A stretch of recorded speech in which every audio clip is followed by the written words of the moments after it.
Talk 365 TV's Talking Wellness is brought to you by Brain Rehab Clinic with wellness team expert Dr. John Hatch.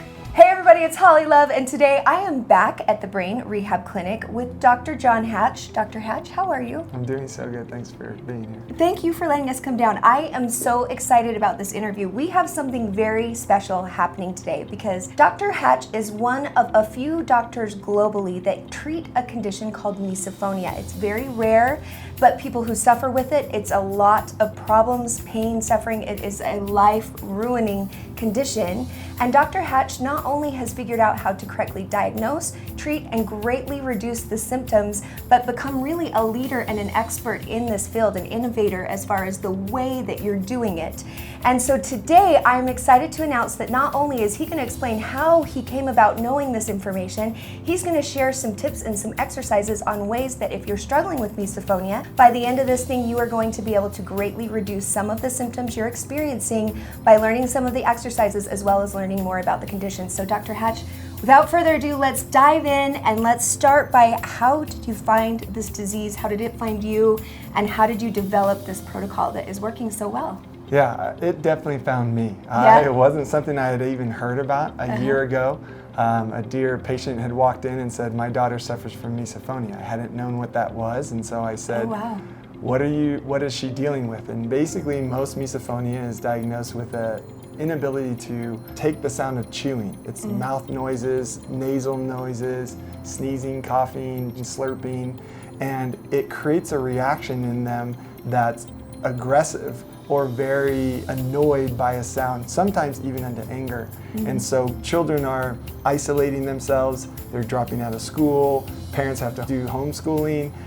Worst case, sometimes the parents have to put that child in its own room and the child isolates themselves. They don't eat with their family, they don't eat outside. Everything is catered, even vacations. Imagine going on a vacation on a 3 to 6 mile drive and no one in the car can eat. And then when they get out, it's everyone go in different directions, eat your food, and then come back and get in the car because one child, or maybe two, are suffering from a reaction or the illness of misophonia. And this isn't just being bothered by somebody who's a loud chewer. No. This is where they have a reaction similar to having an anxiety attack or a panic attack, and then like you said, which can lead to rage where it's an outburst, which I imagine with smaller, younger children would be incredibly hard to go in public because there's no rationalizing or reasoning with them.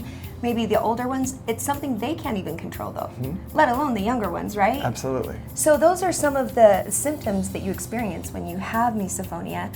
What is the cause? What's happening? So that's been the great thing to discover and figure out, is right now research on it, it's so new. It's only been started or coined the phrase misophonia for the last few years. Prior to that, no one knew what it was. They thought it was just someone who had oversensitive to sound. But prior to that, they weren't sure what was happening, what was going. Now, new research shows that there's a combination of dysautonomia with a negative emotional wiring. And we're trying to juggle the two, and that's what all the research has been showing is, do you do this, do you do this? Do you do this first and then this?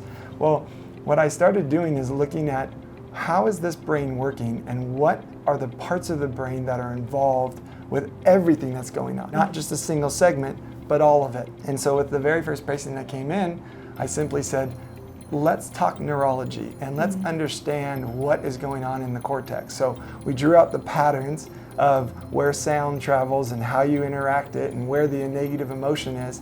And I looked at it and it was just like a light bulb. This is the area of the brain that's not working, and now how do I change it?